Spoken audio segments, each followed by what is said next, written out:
Hello all, welcome to success journey. S code के series में आप सभी का स्वागत है। पहले हम लोगों ने एक पार्ट डिस्कस किया था एस 456 का। आज हम लोग पार्ट 2 देखने वाले हैं। तो इससे पहले वाले क्लॉज में हमने कुछ इंपॉर्टेंट स्पेसिफिकेशंस देखे थे। आज के पार्ट में हम लोग डिस्कस करेंगे उससे आगे का क्या क्या कंटेंट है। याद रखिए, मैं पूरा एस कोड सब कुछ कवर नहीं कर रहा हूँ और वो करने की ज़रूरत भी नहीं है। मैं आपको सिर्फ उतनी ही प्रिपेयर करवा रहा हूँ जो डिज़ाइन पर्पज़ के लिए या फिर एग्जाम पर्सपेक्टिव के लिए इंपॉर्टेंट है। ठीक है, मैं कुछ भी इसमें से छोड़ने वाला नहीं हूँ जो इंपॉर्टेंट है। आप याद रखिएगा, आपको ऐसा नहीं लगना चाहिए कि मैं कुछ भी स्किप किया हूँ जो काम का है। जो बिल्कुल ही काम का नहीं है या फिर जिसकी ज़रूरत बहुत ही रेयर पड़ती है, मैं उन्हीं चीज़ों को स्किप कर रहा हूँ। बाकी मैं हर एक चीज़ें अमेंडमेंट के साथ आपको डिस्कस करवा रहा हूँ। ठीक है, चलिए वीडियो को स्टार्ट करते हैं। उससे पहले मेरी आप लोगों से अनुरोध है कि आप लोग अगर वीडियो देख रहे हो, वीडियो अच्छा लग रहा है आप लोगों को, तो आप लोग प्लीज़ चैनल को सब्सक्राइब कीजिए और वीडियो को लाइक कीजिए और अपने दोस्तों के साथ भी शेयर कीजिए।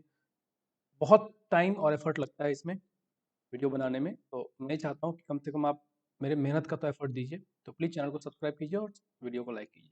चलिए वीडियो को स्टार्ट करते हैं, देखते हैं नेक्स्ट इंपॉर्टेंट क्या है। नेक्स्ट है सल्फेट इन कॉन्क्रीट। जैसा हम सभी जानते हैं, सल्फेट अगर कॉन्क्रीट में होता है तो वो सल्फेट अटैक की वजह से कंक्रीट डिटोरिएट होता है, कंक्रीट खराब होने लगता है। सल्फेट बेसिकली कहाँ से आता है? तो सल्फेट सीमेंट में भी पाया जाता है और सॉइल के अंदर से भी आता है। तो आईएस कोड का क्लॉज नंबर कौन सा है? A253। ये क्या कहता है? Sulphate are present in most cement and in some aggregate, aggregate में भी हो सकता है। Excessive amount of water soluble sulphate from these और other mix constituent can cause expansion and disruption of concrete. Mean इसमें आपको क्या समझना है कि सल्फेट की वजह से क्या होता है? डिसरप्शन होता है या फिर एक्सपेंशन की वजह से क्रैकिंग डेवलप होता है। टू प्रिवेंट दिस, अब इसको प्रिवेंट करने के लिए कोड क्या कहता है कि total water soluble sulphate content, यही यहाँ पे क्वेश्चन बनता है कि total water to soluble sulphate content जो होना चाहिए, जो मतलब जो सल्फेट वाटर में सोल्यूबल हो, मतलब उसमें घुल जाए, उसका अमाउंट उन्होंने रिस्ट्रिक्ट कर दिया। Of the concrete mix expressed as SO3 should not exceed 4%। Question में यही पूछता है कि SO3 का अमाउंट कितना होना चाहिए एज पर IS 456 ताकि सल्फेट अटैक ना हो। तो ये है 4%। तो क्वेश्चन में आपको ये परसेंटेज याद होना चाहिए कि SO3 का अमाउंट 4% है। नेक्स्ट क्या कह रहा है? 4% किसका है? Of the mass of the cement in the mix, मतलब 4% ऑफ द सीमेंट वेट। ठीक है, सीमेंट के वेट या मास के। ठीक है, यहाँ पे मास और वेट सिनोनिम है, हालांकि होता नहीं है दोनों सिनोनिम, बट सिनोनिम कंसीडर किया गया यहाँ पे। The sulphate content should be calculated as the total from the various constituents of the mix. Sulphate content जो यहाँ पे कंसीडर किया गया है वो सभी का सम है, चाहे वो एग्रीगेट के अंदर हो चाहे वो सीमेंट के अंदर हो।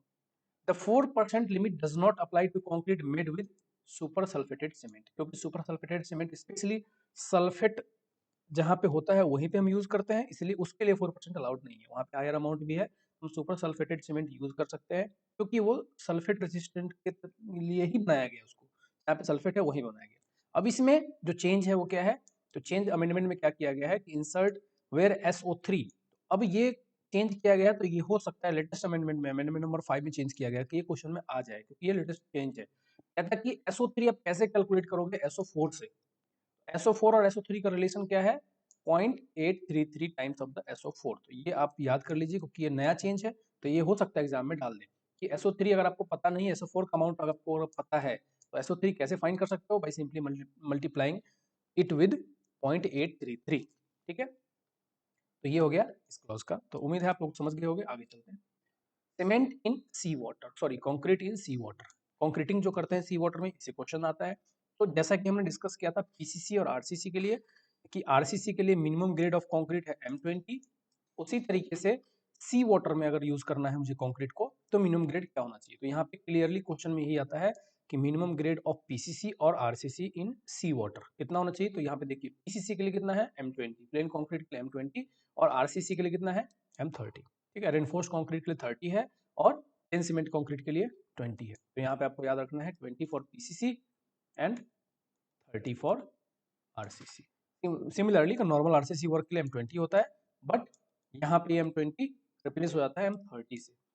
द यूज ऑफ स्लैग और pozzolana cement is advantageous under such condition. जहाँ पे सी वाटर के अंदर हो तो वहाँ पे हम पोज़ोलाना या फिर स्लैग सीमेंट का यूज करते हैं। क्यों? क्योंकि ये क्या करता है?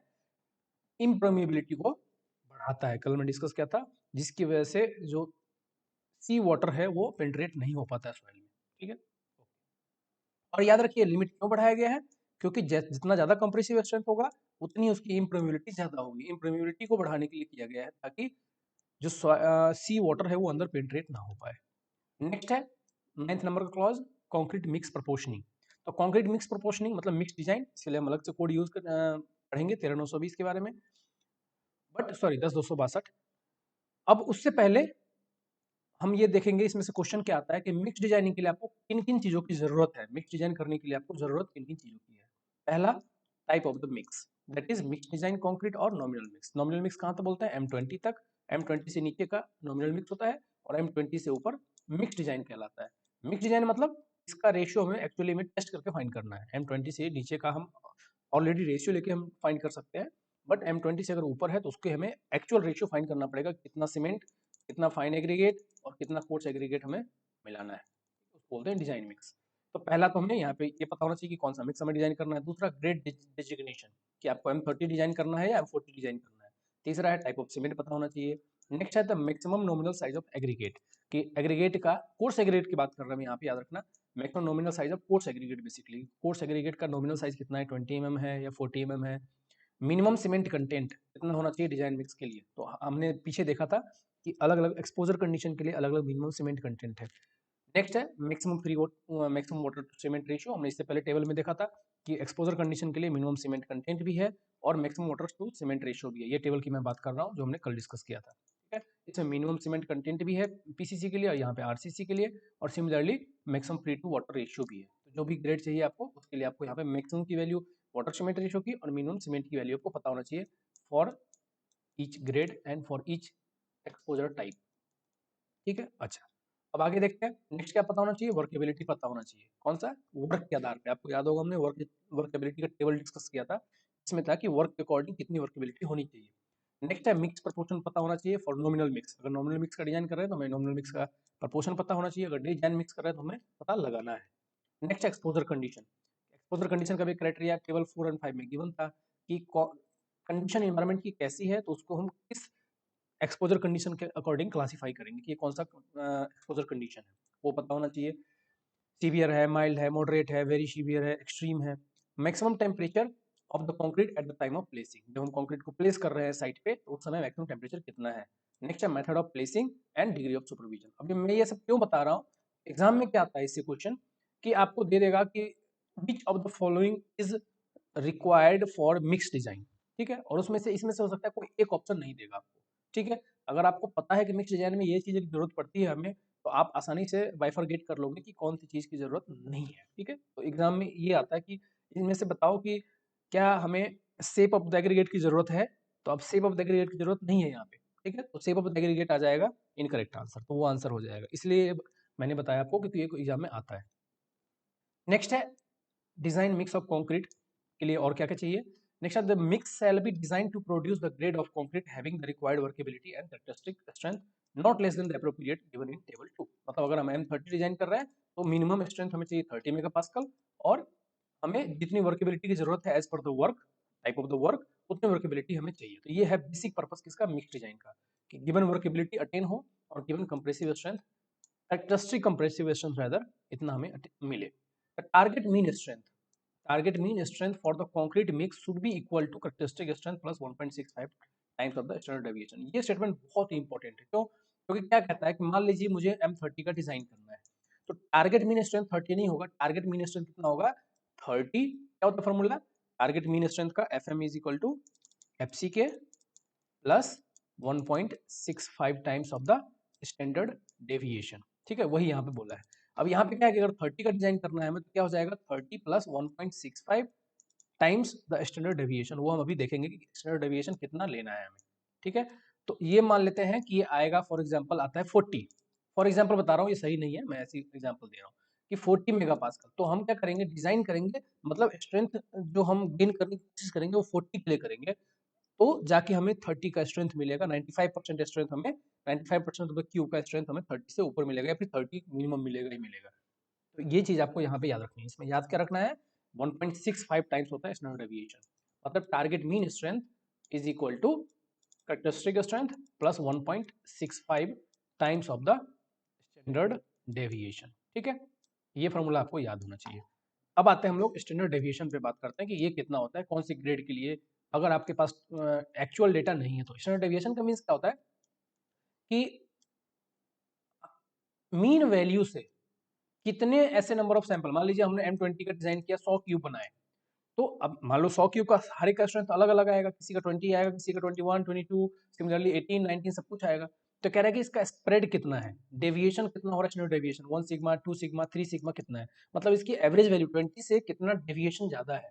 जितनी ज्यादा सिग्मा की वैल्यू मतलब स्ट्रेंथ की वेरिएशन उतनी ही ज्यादा है, वेरिएबिलिटी उतनी ही ज्यादा है, ठीक है। जितना सिग्मा कम मतलब टारगेट पे ही पॉइंटेड है, मतलब मैक्सिमम क्यूब का जो स्ट्रेंथ आ रहा है वो वही आ रहा है जो हमें चाहिए, जिसके लिए हम डिजाइन कर रहे हैं।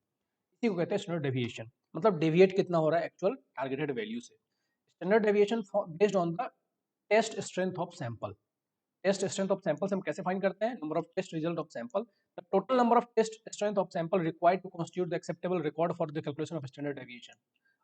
ये चीज अब इंपॉर्टेंट बात है, जैसे हमने अभी डिस्कस किया ना कि 100 सैंपल से, तो कोड क्या कहता है, अभी ये क्वेश्चन में आता है कि अगर आपको स्टैंडर्ड डेविएशन निकालना है एक्चुअली में, तो कितने नंबर ऑफ सैंपल मिनिमम आपको चाहिए जिसको आप कास्ट कर सको, मतलब कितने नंबर ऑफ मिनिमम सैंपल आपको कास्ट करने हैं जिससे आपको उस ग्रेड के लिए या फिर उस टारगेट स्ट्रेंथ के लिए स्टैंडर्ड डेविएशन की वैल्यू मिलेगी, तो वो नंबर है यहाँ पे नॉट लेस देन 30। तो ये क्वेश्चन में यही आता है कि to calculate the standard deviation for a mix, how much sample और स्पेसिमेन शुड बी कास्ट, कितनी होनी चाहिए 30। तो यही आता है क्वेश्चन में कि कितने number of sample standard deviation calculate करने के लिए हमें कास्ट करने पड़ेंगे, तो वो है 30, ठीक है।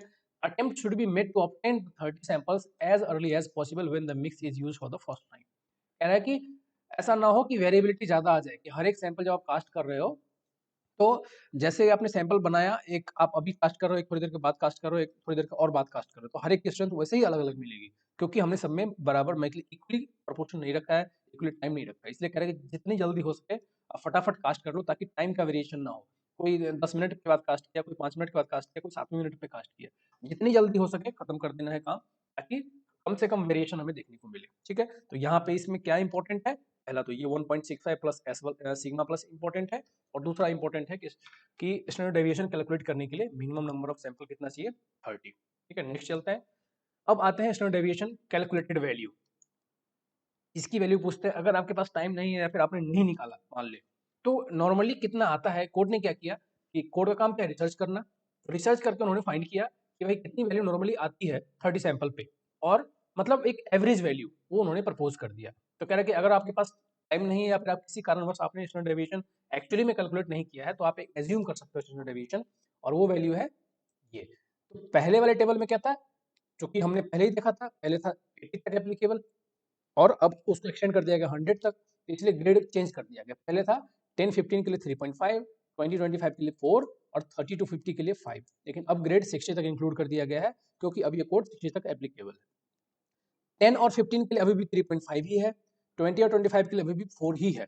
इसमें इंक्रीज क्या किया गया है, यहाँ पे 50 की जगह 60 भी इंक्लूड कर दिया गया है, मतलब 2 और ग्रेड ऐड हो गए हैं, M55 और M60, ठीक है। और इसके लिए वैल्यू वही है, 5 ही रहेगा, सिर्फ इसमें यहाँ पे एडिशन हो गया नीचे में, ठीक है। तो आपको सिर्फ ये चीज याद रखनी है कि इन तीन की वैल्यू, मतलब अभी जो हमने डिस्कस किया कि FCK प्लस 1.65 इंटू सिग्मा, तो ये सिग्मा की वैल्यू है और कुछ नहीं है। तो क्वेश्चन में क्या पूछते हैं, यहाँ पे ग्रेड दे देगा आपको कि M20 के लिए सिग्मा की वैल्यू बताओ, आपको वहां पे पता होना चाहिए कि M20 के लिए वैल्यू है 4, ठीक है। या फिर आपसे टारगेट मीन स्ट्रेंथ पूछ सकते हैं, पूछेंगे M30 डिजाइन करना है आपको, टारगेट मीन स्ट्रेंथ बताओ कितना आएगा, तो वहां पे आपको पता होना चाहिए पहले सिग्मा कितना है, तभी आप 1.65 से मल्टीप्लाई करके सिग्मा को फिर आप ऐड कर सकोगे, ठीक है। तो ये 3.5, 4 और 5, ये तीन वैल्यू आपको याद रखनी है।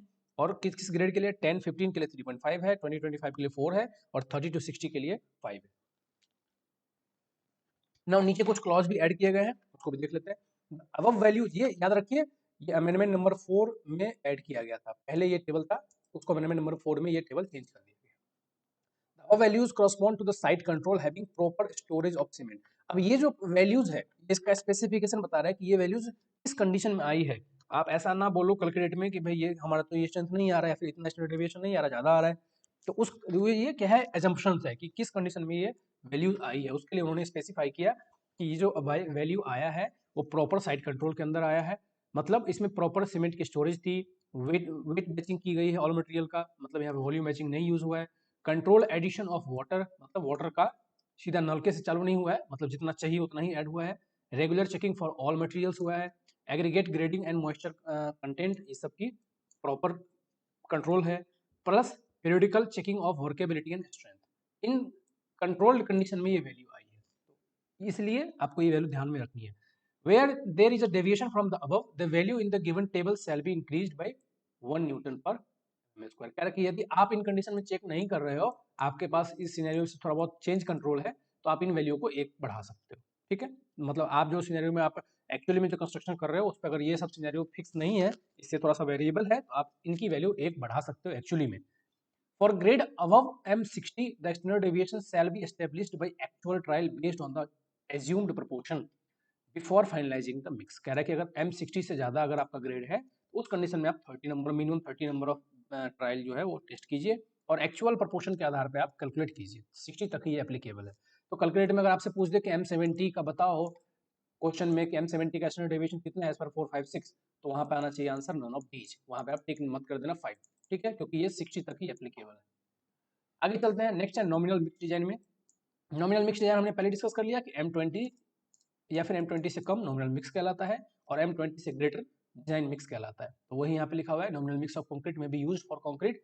नॉमिनल मिक्स मींस कि 20 स्ट्रेंथ तक के लिए हम डायरेक्टली प्रोपोर्शन यूज कर सकते हैं जो कोड ने दिया है। उसके लिए हमें मिक्स डिजाइन करके प्रोपोर्शन निकालने की जरूरत नहीं है, कितना सीमेंट ऐड करना है, कितना एग्रीगेट फाइन एग्रीगेट ऐड करना है, कितना वाटर ऐड करना है। बट अगर हम 20 से ऊपर जा रहे हैं तो हमें एक्चुअल डेटा फाइंड करने की जरूरत पड़ेगी, क्योंकि उसमें वेरिएबिलिटी बहुत ज्यादा होती है। कोड ने क्या क्या दिया वो देख लेते हैं। Proportion of nominal mix concrete, मतलब M20 या फिर M20 से नीचे के लिए क्या प्रोपोर्शन दिया हुआ है। तो यहाँ पे हर एक ग्रेड के लिए है, लीन कंक्रीट से लेके और नॉमिनल मिक्स तक का 5 से लेके 20 तक का गिवन है मिक्स। यहाँ पे क्वेश्चन में क्या आता है एग्जाम में, इनका रेशियो एग्जाम में पूछा जाता है और नॉर्मली मैक्सिमम टाइम M20 का ही रेशियो पूछते हैं, क्योंकि ये बिट कंफ्यूजिंग होता है इसलिए। ठीक है, आप इसको याद रखिए, क्योंकि M20 का रेशियो एग्जामिनेशन में बहुत ही फ्रिक्वेंटली पूछा जाता है कि M20 का रेशियो बताओ, सीमेंट का इज टू फाइन एग्रीगेट का इज टू कोर्स एग्रीगेट का रेशियो बताओ। ठीक है, उसी के लिए ये क्या कह रहे हैं, total quantity of dry aggregate by mass per 50 kg of cement to be taken as the sum of the individual mass of the fine aggregate plus coarse aggregate. तो ये क्या है, total quantity of dry aggregate है, मतलब fine aggregate plus coarse aggregate का amount है। Proportion of fine aggregate to coarse aggregate मतलब FA divide by CA की वैल्यू है ये। मतलब अगर हम रेशियो रख रहे हैं कि 1:2 फाइन एग्रीगेट का, तो जो नेक्स्ट आएगा कोर्स एग्रीगेट, मतलब फाइन एग्रीगेट और कोर्स एग्रीगेट में जो रिलेशन रखना है वो कितना से कितना वेरी कर सकता है कि अपर लिमिट इसका है 1.5, मतलब 1.5 का हो सकता है और लोअर लिमिट है 1.5 का हो सकता है। इससे ज्यादा मतलब हम 2 के बदले यहाँ पे 6 नहीं डाल सकते, यानी कि मतलब है 1:3 का नहीं हम डाल सकते। मैक्सिमम 2.5 तक हो सकता है और लोअर लिमिट मिनिमम 2.5 तक हो सकता है और अपर लिमिट हो सकता है 1.5 तक। ठीक है, तो ये रेशियो के बीच में ही रखना है, बट जनरली हम 1:2 का रखते हैं नॉमिनल मिक्स में। डिजाइन मिक्स में वेरी करता है, बट नॉमिनल मिक्स में 1:2 का। मतलब अगर एक सीमेंट है, 2 फाइन एग्रीगेट है, तो इसका डबल हम जनरली रखते हैं कोर्स एग्रीगेट का। बट अगर पॉसिबल नहीं है तो हम इसके बीच में वेरी कर सकते हैं, वो लिमिट यहाँ पे दिया हुआ है। नेक्स्ट है quantity of water. Quantity of water कितना ऐड करना है, क्योंकि मिक्स डिजाइन में तो हमें कैलकुलेट करने की जरूरत नहीं है, हमें डायरेक्टली यहीं से लेना है, तो यहाँ से हम डायरेक्टली ये वैल्यू यूज करके हम सीधा मिक्स डिजाइन कर सकते हैं।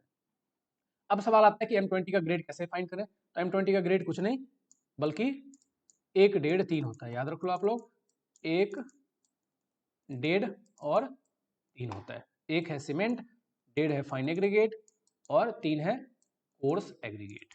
ठीक है, ये रेशियो आप लोग याद कर लो, एग्जाम में बार बार आता है। अगर 10 का पूछा है तो 10 का कितना होगा, यहाँ पे 10 चाहिए तो 1, 3, 6 आ जाएगा। सबका सम 10 के बराबर आना चाहिए।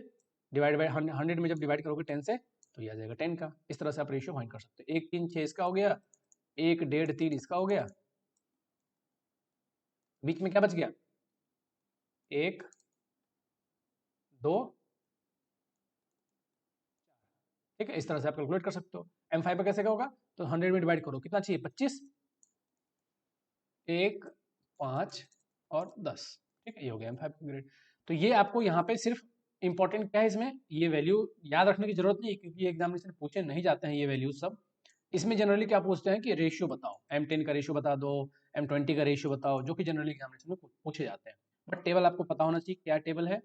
हो सकता है कभी कभार बहुत ही रेयर केस में कि आपसे ये वैल्यू पूछ लें कि M20 में बताओ कितना पानी डालोगे, क्वांटिटी ऑफ वाटर कितना होना चाहिए, मैक्सिमम अमाउंट कितना है, तो मैक्सिमम अमाउंट है 30 kg। ठीक है, पर 50 kg ऑफ द सीमेंट, याद रखना ये पर मीटर क्यूब में नहीं है, ये पर 50 kg ऑफ सीमेंट बैग है, मतलब एक बैग ऑफ सीमेंट में मैक्सिमम क्वांटिटी ऑफ वाटर कितना होगा। तो हो सकता है पूछ ले एग्जाम में, बट ये रियरली आता है, जनरली रेशियो पूछते हैं, बट इट में कम इन एग्जामिनेशन। इसमें क्या एक और नोट ऐड किया गया है, quantity of water required from durability point of view may be less than the given value in अब। क्वांटिटी ऑफ वाटर जो है ये ऑलरेडी ये मैक्स है, तो जितना कम पानी रहेगा उतना ही ड्यूरेबिलिटी ज्यादा बढ़ेगा, क्योंकि परमेबिलिटी कम होगी उसकी। नेक्स्ट चलते हैं मिक्सिंग टाइम पे क्या गाइडलाइंस है। ये क्वेश्चन में बहुत फ्रिक्वेंटली आता है कि कंक्रीट एक बार हमने बैचिंग प्लांट में बना दिया तो उसको मिक्स कितनी बार करेंगे या फिर कितने टाइम के लिए करेंगे। The mixing time shall be at least 2 minute. अब इसके लिए मॉडिफाई क्या किया गया है नए अमेंडमेंट में, as a guidance the mixing time shall be at least 2 minute for conventional free fall drum batch type concrete mixer. पहले ये नहीं था, अब इसको कौन से बैच मिक्सर की बात कर रहे हैं वो यहाँ पे ऐड कर दिया कि ड्रम टाइप जो बैच मिक्सर है उसके लिए एटलीस्ट 2 मिनट का टाइम है मिक्सिंग टाइम। तो क्वेश्चन में बार बार पूछते हैं कितना टाइम होता है मिक्सिंग टाइम, तो 2 मिनट्स। ठीक है, for other type more efficient mixer manufacturer recommendation shall be followed. अगर इससे अच्छा मिक्सर है आपके पास तो उसके लिए मैन्युफैक्चरर का रिकमेंडेशन होता है कि आप इस मशीन के अंदर या फिर इस मिक्सर के अंदर इतने टाइम तक मिक्स करें तो भी काम चल जाएगा। तो इस 2 minute is not applicable for all type of mixer. ठीक है, सभी टाइप के लिए एप्लीकेबल नहीं है, ये सिर्फ किसके लिए एप्लीकेबल है, free fall drum batch type concrete mixer के लिए। ठीक है, तो यहाँ पे ये चीज आपको नोट करनी है। नेक्स्ट क्या है, dose of retarder plasticizer and super plasticizer. Retarder हो गया, एक्सीलरेटर के लिए यहाँ पे डोज नहीं याद रखना, प्लास्टिसाइजर वाटर रिड्यूसर और सुपर प्लास्टिसाइजर वाटर रिड्यूसर। इसके लिए डोज है पहले क्या था 0.5, 1 and 2% respectively by the weight of cementitious material and unless a higher value is agreed upon between the manufacturer and the constructor based on performance test। मतलब actually क्या कह रहा है कि अगर रिटार्डर का मैक्सिमम डोज रखना है तो 0.5% रख सकते हैं, प्लास्टिसाइजर का रखना है रिटार्डर के अलावा प्लास्टिसाइजर का कितना है 1% और सुपर प्लास्टिसाइजर का 2%। इसको चेंज किया गया है वो देखते हैं। चेंज किया गया है dose of retarder plasticizer and super plasticizer shall be restricted to 0.5, 1 and 2%। ये तो सेम ही है by mass of the cementitious material। however the dose of polycarboxylate based admixture shall not exceed 1%। इसमें ये स्टेटमेंट ऐड किया गया है कि ये जो है सुपर प्लास्टिसाइजर पॉलीकार्बोक्सिलेट बेस्ड उसका मैक्सिमम वैल्यू कितना होना चाहिए 1% से ज्यादा नहीं होना चाहिए, क्योंकि सुपर प्लास्टिसाइजर है तो वो यहाँ पे 2% के अंदर आ जाएगा। बट इस अगर हम इसको यूज कर रहे हैं सुपर प्लास्टिसाइजर को तो इसकी लिमिट अभी भी 1% में है, even though it is a super plasticizer. ठीक है, higher value of the above admixture में भी यूज्ड, ये तो वही वाली बात है जो ऊपर लिखा हुआ है, इसमें कुछ भी चेंज नहीं है। ठीक है, नेक्स्ट आते हैं फॉर्म वर्क पे, अगेन वेरी इंपॉर्टेंट टॉपिक, इससे क्वेश्चन बहुत बार आता है। पहला है tolerance on shape lines and dimensions shown in drawing shall be with in the limits below. अब देखो लाइन हो या शेप हो ड्राइंग का बनाना बहुत आसान होता है, बट प्रैक्टिकली वो चीज पॉसिबल नहीं होती है। तो कितना एरर कोड अलाउ करता है कि आप कर सकते हो साइट पे, अगर उतना है तो आप ओके कर सकते हो काम को दोबारा से करवाने की डिस्टर्ब करने की जरूरत नहीं है, उसको बोलते हैं टॉलरेंस वैल्यू। तो यहाँ पे किसके लिए टॉलरेंस वैल्यू पहले है, शेप लाइंस एंड डायमेंशंस। ठीक है, ये है उसकी वैल्यू। तो यहाँ पे आप देख सकते हो कि deviation from specified dimension of cross section of column and beam, मतलब जो कॉलम का डायमेंशन है साइज जो है क्रॉस सेक्शन का, मान लीजिए 300 बाई 300 mm का कॉलम या बीम का साइज है, तो उससे प्लस 12 mm तक हो गया तो भी कोई दिक्कत है, 312 mm हो जाए तब भी कोई दिक्कत नहीं है, और माइनस में कम है उसका हाफ है। ठीक है, क्रॉस सेक्शन की बात कर रहा हूँ, अगर 294 हो जाए तब भी कोई दिक्कत नहीं है, बट नीचे की लिमिट में 294 से कम नहीं होना चाहिए और ऊपर की लिमिट में 312 से ज्यादा नहीं होना चाहिए। तो दोनों के लिए लिमिट फिक्स है, ये आपको याद रखना है किसका, एक क्रॉस सेक्शन है बीम और कॉलम का। Deviation from dimension of footing, footing के लिए अलग है। फुटिंग के लिए क्या है, डायमेंशन इन प्लान, मतलब अगर हम टॉप व्यू की बात करें तो उस केस में अपर डायमेंशन है 50 mm और लोअर डायमेंशन टॉलरेंस है -12 mm। सिमिलरली एसेंट्रिसिटी के लिए 0.02 times the width of the footing in direction of the deviation but not more than 50 mm। Similarly thickness में कितना टॉलरेंस है, plus minus 0.05 times the specified thickness, जो भी thickness है उसका 0.05 टाइम्स तक डेविएशन हो सकता है, इतने तक में कोई दिक्कत नहीं है। ठीक है, अब इसको यहाँ पे देखो, ये है ओल्ड टेबल और ये है नया टेबल। अब इसमें चेंज किया गया और इससे क्वेश्चन इसलिए बार बार आ रहा है, इससे क्वेश्चन आया भी है कई बार कि क्या चेंज हुआ है। देखो पहले ये टेबल था, पहले जो 12 mm था उसको अब क्या कर दिया गया है 10 mm, और 6 mm को क्या कर दिया गया है 5 mm। तो ये चेंज जो है ये बहुत इंपॉर्टेंट है, ये कई बार एग्जामिनेशन पूछा गया चेंज के बारे में कि now tell me the deviation in cross section of beam and column are. पहले 12 mm था, अगर आपने नया कोडल प्रोविजन नहीं पढ़ा है कि क्या अमेंडमेंट में हुआ है, तो आप 10 mm टिक करके आ जाओगे, 12 mm टिक करके आ जाओगे, या फिर -6, 7 टिक करके आ जाओगे, वो ऑप्शन में 100% होगा, वो आंसर गलत होगा। तो न्यू अमेंडमेंट के अकॉर्डिंग अब अपर डेविएशन +10 है और लोअर डेविएशन -5 है बीम या कॉलम की क्रॉस सेक्शन के लिए। फुटिंग के लिए 50 अभी भी है, -12 को सिर्फ -10 कर दिया गया यहाँ पे, ये 0.2 अभी भी है, +50 अभी भी है, और ये ±0.05 अभी भी है। मतलब चेंज कहाँ पे हुआ है? इस दोनों में चेंज हुआ है। जो 12 था वो 10 हो गया है, और जो -6 था वो -5 हो गया। ठीक है, अब इसको मल्टीपल ऑफ 10 में कर दिया गया और कुछ नहीं। ठीक है, इसको मल्टीपल ऑफ 10 में कर दिया गया फॉर सिंप्लिसिटी। जो पहले 12 और -6 था उसको अब सिंप्लिसिटी के लिए मल्टीपल ऑफ 5 में कन्वर्ट कर दिया गया है, और कोई चेंज नहीं है, मेजर चेंज नहीं है। ठीक है, ये 12 था उसको अब 10 में कन्वर्ट कर दिया गया। ठीक है, okay. These tolerance apply to concrete dimensions only, not to positioning of vertical reinforcing steel or dowels. याद रखिएगा, ये टॉलरेंस किसके लिए है? कंक्रीट के लिए है, कंक्रीट के डायमेंशन के लिए है। पोजिशनिंग ऑफ वर्टिकल रेनफोर्सिंग मतलब रेनफोर्समेंट की पोजीशन के लिए नहीं है कि रेनफोर्समेंट अपनी पोजीशन से इतना खिसक जाए, वो अलाउड नहीं है इसमें। रेनफोर्समेंट की पोजीशनिंग के लिए अलग स्पेसिफिकेशन है, वो हम देखेंगे। अगेन वेरी इंपॉर्टेंट टेबल, ये टेबल से एक क्वेश्चन जरूर आता है एग्जामिनेशन में। ये टेबल किस चीज का मैं आपको बता देता हूँ। जब हम कंक्रीट की कंस्ट्रक्शन करते हैं तो आप सभी ने देखा होगा, पहले फॉर्मवर्क लगाते हैं, फॉर्मवर्क लगाने के बाद नीचे से प्रॉप्स भी लगाते हैं, और कंक्रीट को सेट होने में टाइम लगता है। कंक्रीट को सेट होने में 7 दिन 10 दिन तो लगता ही है क्यूरिंग में। तो ये उसी का है कि हमें कब फॉर्मवर्क हटाना है और प्रॉप्स कब हटाना है। ठीक है, फॉर्मवर्क आप कब हटा सकते हो क्योंकि आपको और भी कंस्ट्रक्शन करना है, तो फॉर्मवर्क आपको चाहिए, और सिमिलरली आपको प्रॉप्स कितने दिन के बाद हटाने हैं, ये उसके लिए ये टेबल है। टाइप ऑफ स्पेसिफिकेशन के आधार पे यहाँ पे दिया हुआ है। इस टेबल में थोड़ा चेंज है नए एडिशन में, इन वैल्यूज में कोई चेंज नहीं है, बल्कि यहाँ पे एक और कॉलम ऐड कर दिया गया है इसके एडिशनली। तो हम नया वाला टेबल देखते हैं। ठीक है, देखिए ये है नया वाला table. Substitute the following for the existing table, amendment number 5, मतलब 2019 में जो आया है उसमें चेंज किया गया है। तो पहले वाला टेबल तो सेम ही है, अब इसमें ऐड किया गया है। इसको एक बार समझते हैं, ये बहुत बार पूछा जाता है। देखते हैं क्या कह रहा है, क्योंकि इसमें समझ में भी कई बार नहीं आता कि क्या कह रहा है। Vertical formwork of to column wall and beam. Vertical formwork क्या हुआ कि अगर ये बीम है, ये इसका फॉर्मवर्क है। ठीक है, तो वर्टिकल फॉर्मवर्क मींस ये हो गया इसके वर्टिकल फॉर्मवर्क, ये हो गया इसका वर्टिकल फॉर्मवर्क। जो ऊपर की तरफ जा रहा है उसको बोलेंगे वर्टिकल फॉर्मवर्क। ठीक है, तो वर्टिकल डायरेक्शन में जो फॉर्मवर्क जा रहा है उसको बोलते हैं वर्टिकल फॉर्मवर्क। तो कॉलम चाहे वॉल या फिर बीम कोई भी हो, वर्टिकल फॉर्मवर्क को हम अगर कॉन्क्रीटिंग की गई है यूजिंग ओपीसी, मतलब अगर ओपीसी सीमेंट यूज किया गया है, तो 16 से लेकर 24 घंटे के बीच में हम हटा सकते हैं। सिर्फ वर्टिकल फॉर्मवर्क की बात कर रहे हैं, याद रखना, इसमें नीचे वाला नहीं हटाना है। ठीक है, मतलब हॉरिजॉन्टल वाला नहीं हटाना है, फिर बॉटम वाला सॉफिट वाला नहीं हटाना है। Similarly for concrete made using cement other than OPC using mineral admixture like fly ash या स्लैग, तब भी ये वैल्यू सेम है। फ्लाई एश या फिर स्लैग से बनाया है आपने रिप्लेस करके, पार्शियली रिप्लेस करके, तो भी वर्टिकल फॉर्मवर्क आप 16 से 24 घंटे में हटा सकते हो। नेक्स्ट है सॉफिट फॉर्मवर्क, मतलब अब बात कर रहे हैं इसकी, ये नंबर 2 है, ये नंबर 1 था। Soffit formwork to slab, props to be refixed immediately after the removal of formwork. जो इसके नीचे सपोर्ट लगा हुआ है उसको हमें नहीं छेड़ना है, तुरंत लगा देना है उसको फॉर्मवर्क निकालने के बाद। तो क्या कह रहा है, सॉफिट फ्रॉम स्लैब। तो जो स्लैब है, स्लैब के नीचे वाला पोर्शन, ये नीचे वाला जो लगा रखा है हमने, स्लैब में तो वर्टिकल होता नहीं है, स्लैब में तो बॉटम ही होता है। स्लैब के बॉटम से हम कब हटा सकते हैं? 3 दिनों के बाद। अगर ओपीसी यूज किया है हमने और अगर पीपीसी यूज किया है तो 7 दिन के बाद हटाना है। क्या? Form work. कौन सा? सॉफिट वाला, बॉटम वाला, हॉरिजॉन्टल डायरेक्शन वाला। थर्ड क्या कहता है, soffit formwork to beam, props to be refixed immediately after removal of formwork. मतलब तुरंत के तुरंत फिर से लगा देना है हमें फॉर्मवर्क रिमूव करके। लेकिन बीम के बॉटम से कब हटाएंगे हम? 7 दिनों के बाद, और पीपीसी के केस में 10 दिनों के बाद। तो याद रखिए, स्लैब के लिए 3 दिन और 7 दिन हो गया।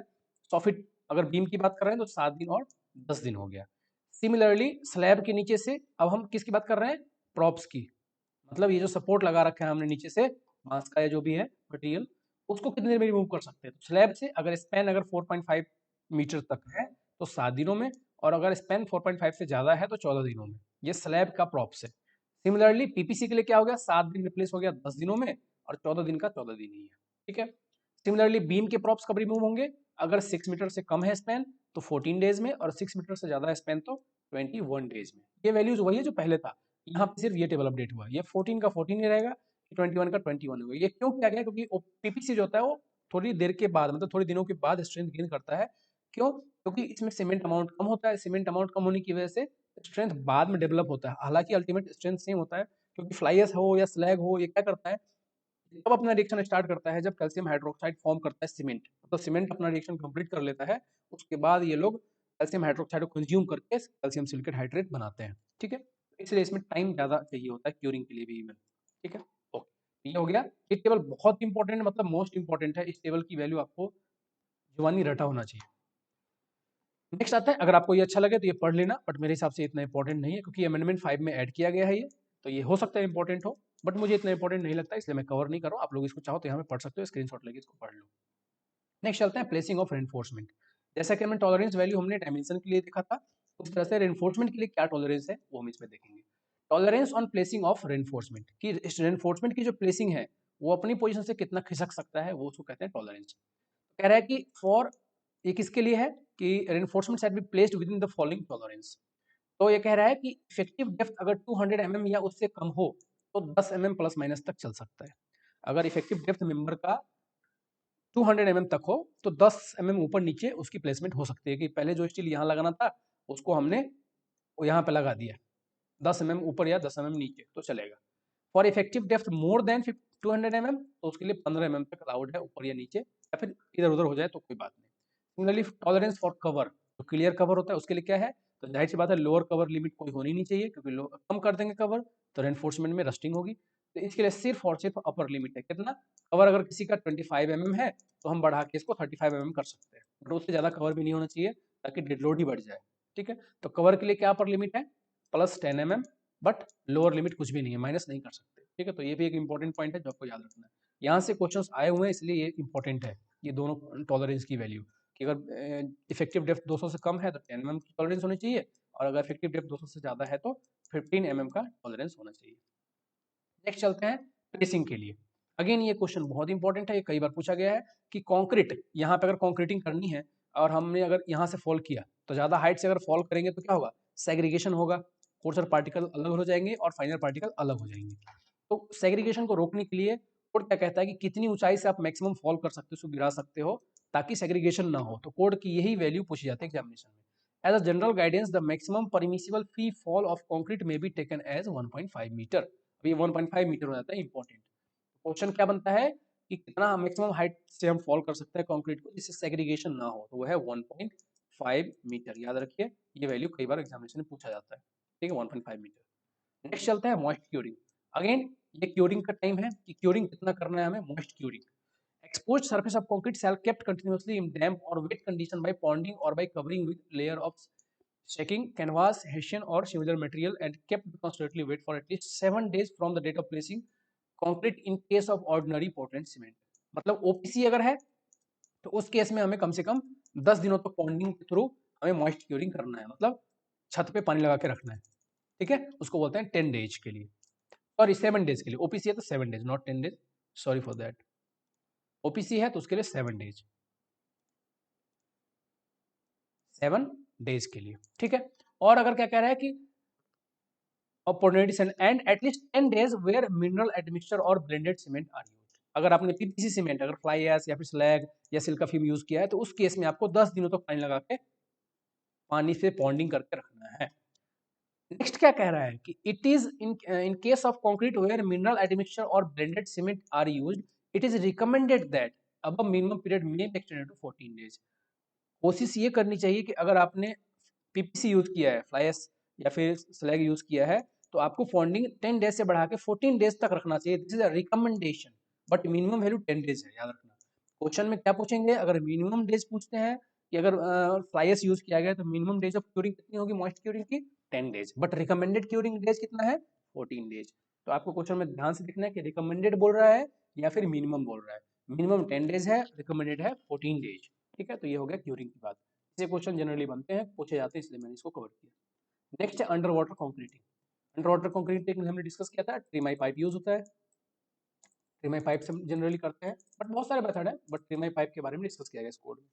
Under water concrete should have a slump recommended in 7.1, जो स्लम्प का हमने देखा था उसमें वेरी हाई कैटेगरी में ट्रिमाई पाइप यूज करता है। वाटर सीमेंट रेशियो कितना होना चाहिए, पूछते हैं क्वेश्चन में कि अंडर वाटर कंस्ट्रक्शन के लिए वाटर सीमेंट रेशियो कितने से ज्यादा नहीं होना चाहिए, तो 0.6 से ज्यादा नहीं होना चाहिए। ये क्वेश्चन एग्जाम में आया है कि water cement ratio in case of under water concreting should not exceed 0.6 and may need to be smaller, इससे कम हो बट इससे ज्यादा नहीं हो। Depending upon the grade of concrete and type of the chemical attack. For aggregate of 40 mm maximum particle size, the cement content shall be at least 350 kg of the concrete. अगर aggregate हम 40 mm का use कर रहे हैं particle size, अगर 40 mm है nominal maximum size, तो cement content जो है कम से कम 350 kg पर मीटर क्यूब में यूज करना है. तो यहाँ पे ये दो क्लॉज इंपॉर्टेंट है, वाटर सीमेंट रेशियो का और सीमेंट कंटेंट का अंडर वाटर के केस में, जो कि आपको याद रखना है. नेक्स्ट चलते हैं sampling and strength of design concrete mix. Sampling कैसे करेंगे? सैम्पलिंग फ्रीक्वेंसी मींस कि हमारा कंक्रीट जो बन रहा है वो सही जा रहा है कि नहीं जा रहा है, मतलब सही सैम्पलिंग हो रही कि नहीं हो रही. कैसे पता लगाएंगे कि जो बैचिंग प्लांट से आ रहा है सैंपल वो ठीक है कि नहीं है, उतनी स्ट्रेंथ मिलेगी जितना हमने डिजाइन किया है वो या नहीं. उसके लिए उसको बोलते हैं sampling and strength of designated design concrete mix. कैसे पता चले कि सही है? इससे क्वेश्चन क्या पूछे जाते हैं मैं आपको बताऊंगा. Sample from the fresh concrete shall be taken as per IS 1199 and cube shall be made cured and tested at 28 days according to IS 516. आपको याद रखना है कि सैंपल कलेक्शन जो है वो IS 1199 के अकॉर्डिंग होता है और टेस्ट जो करते हैं वो IS 516 के अकॉर्डिंग करते हैं. फिर फ्रीक्वेंसी ऑफ सैम्पलिंग, मतलब हम सैम्पलिंग कब लेंगे, फ्रीक्वेंसी क्या रहेगी, कितने टाइम के बाद हमें सैंपल को एक टेस्टिंग के लिए रख लेना है कि भाई चलो 5 जो बैचिंग है वो बाहर आया तो हमें उसमें से कितना सैंपल बाहर निकालना है. तो सैम्पलिंग की फ्रीक्वेंसी क्या हो. सैम्पलिंग प्रोसीजर क्या है, रैंडम सैम्पलिंग करनी है. ऐसा नहीं है कि आपको हर एक 10 मिनट के बाद ही करना है, आप रैंडमली कभी भी सैंपल कलेक्ट कर सकते हो कि हमारा कंक्रीटिंग कैसा हो रहा है, कंक्रीट कैसा टेस्ट हो रहा है.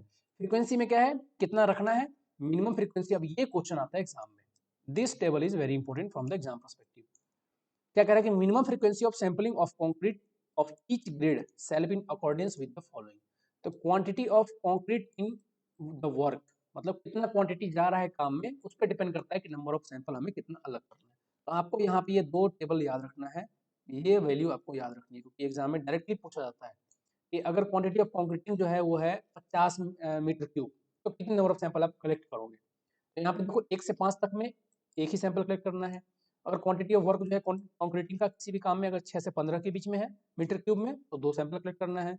16 to 30 के लिए 3 सैंपल, मतलब यहाँ पे जो इंक्रीमेंट है यहाँ पे 5 इंक्रीमेंट हुआ, यहाँ पे 5 से 15 एक तरह से याद कर सकते हो, याद करने के लिए, बट है 6 to 15 क्योंकि 5 यहाँ पे कवर हो गया.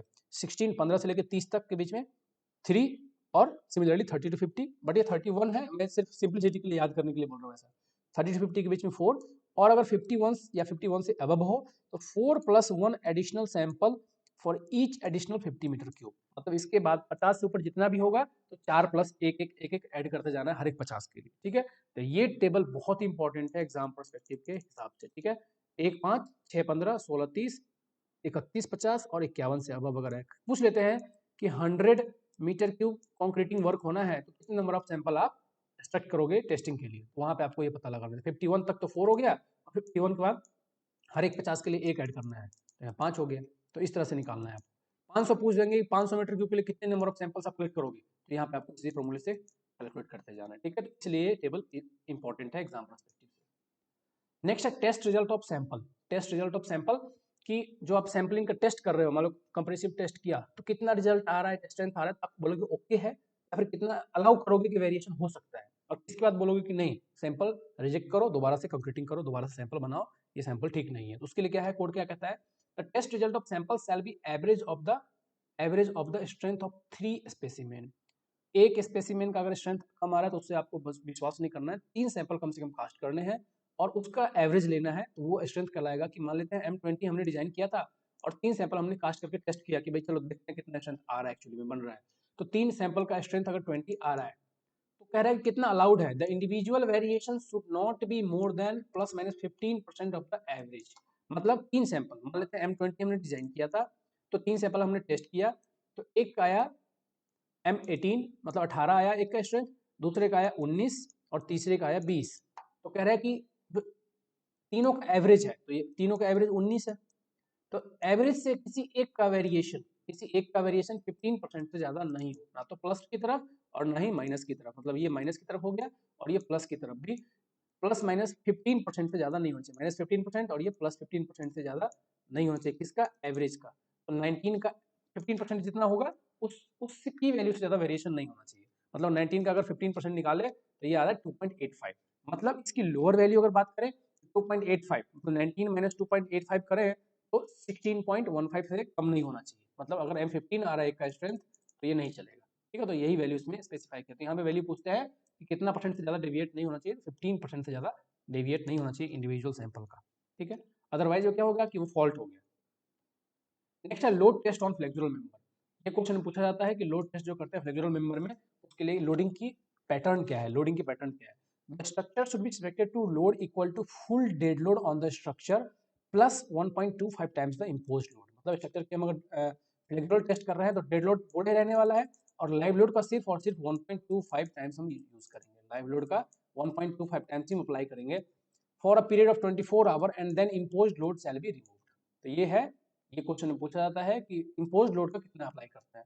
तो डेड लोड तो पूरे अप्लाई करेंगे और इम्पोज्ड लोड का 1.25 टाइम्स यूज अप्लाई करेंगे फॉर 24 आवर्स, ठीक है। ओके, नेक्स्ट है नॉन डिस्ट्रक्टिव टेस्ट। ये मैंने क्यों इंक्लूड किया है, तो ये क्वेश्चन में पूछते हैं जनरली कि नॉन डिस्ट्रक्टिव टेस्ट क्या होता है या फिर इनमें से कौन सा है। नॉन डिस्ट्रक्टिव टेस्ट क्या होता है, कंक्रीट के सारे टेस्ट जनरली डिस्ट्रक्टिव होते हैं कि हम जो टेस्ट कर रहे हैं उसमें हम उसको ब्रेक कर रहे हैं, इसलिए वो सैंपल फिर हम यूज नहीं कर सकते। तो नॉन डिस्ट्रक्टिव के टेस्ट में क्या है, या फिर जो स्ट्रक्चर ऑलरेडी बना हुआ है अगर उसका स्ट्रेंथ हमें चाहिए तो हम नॉन डिस्ट्रक्टिव टेस्ट करेंगे, जिसमें हम सैंपल को बिना तोड़े हुए उसकी स्ट्रेंथ का असेसमेंट कर सकते हैं, उसको बोलते हैं नॉन डिस्ट्रक्टिव टेस्ट। और मेथड कौन कौन से हैं, ultrasonic pulse velocity test, rebound hammer test, probe penetration test, pull out and maturity test. तो ये टेस्ट जो है जनरली नॉन डिस्ट्रक्टिव टेस्ट के अंदर आते हैं। तो एग्जाम में आपसे ऑप्शन दे देगा कि which of the following is not a non destructive test, तो वहां पे आपको याद रखना है कि ये सब नॉन डिस्ट्रक्टिव टेस्ट है और ये सब इसके अलावा है, मतलब ये नॉन डिस्ट्रक्टिव टेस्ट में नहीं आता है। इससे हम क्या करते हैं, मटेरियल में कितना प्रॉपर्टी वो रिबाउंड हो रहा है, रिबाउंड टेस्ट में रिबाउंड टेस्ट करते हैं। अल्ट्रासोनिक पल्स वेलोसिटी में हम पल्स को पास करते हैं, देखते हैं कितना पल्स किस स्पीड से पास हो रहा है, जितनी डेंसिटी ज्यादा होगी उतनी स्पीड से ज्यादा पास होगा। रिसीवर होता है, उससे हम पता लगाते हैं कि कितना। Ultrasonic pulse velocity test dynamic modulus of elasticity के लिए भी यूज होता है, ये भी क्वेश्चन में कई बार आता है। डायनामिक मॉडुलस ऑफ इलास्टिसिटी, जो अल्ट्रासोनिक पल्स वेलोसिटी टेस्ट है, इसका यूज हम डायनामिक मॉडुलस ऑफ इलास्टिसिटी के लिए भी करते हैं। ये बहुत इंपॉर्टेंट क्वेश्चन है, कई बार आता है, ठीक है। ये था आज के इस वीडियो में, बहुत जल्दी हम डिस्कस करेंगे पार्ट 3। अब इसके बाद जो हम डिस्कस करेंगे प्योरली डिजाइन बेसिस का होगा। अभी तक तो था इंट्रोडक्शन का पार्ट, अब हम डिस्कस करेंगे डिजाइन के क्या स्पेसिफिकेशंस है, बीम कैसा होना चाहिए, कॉलम में क्या होना चाहिए, स्लैब में क्या होना चाहिए, फुटिंग में क्या होना चाहिए। मिलते हैं हम लोग पार्ट 3 में। वीडियो अच्छा लगा हो, मैं दोबारा रिक्वेस्ट कर रहा हूँ आप लोग प्लीज, वीडियो अच्छा लगा हो तो वीडियो को लाइक कीजिए, चैनल को सब्सक्राइब कीजिए, अपने दोस्तों के साथ शेयर कीजिए। मिलते हैं नेक्स्ट वीडियो में। Thank you all. कुछ और अगर आप जानना चाहते हैं तो please right in comment section. Thank you all.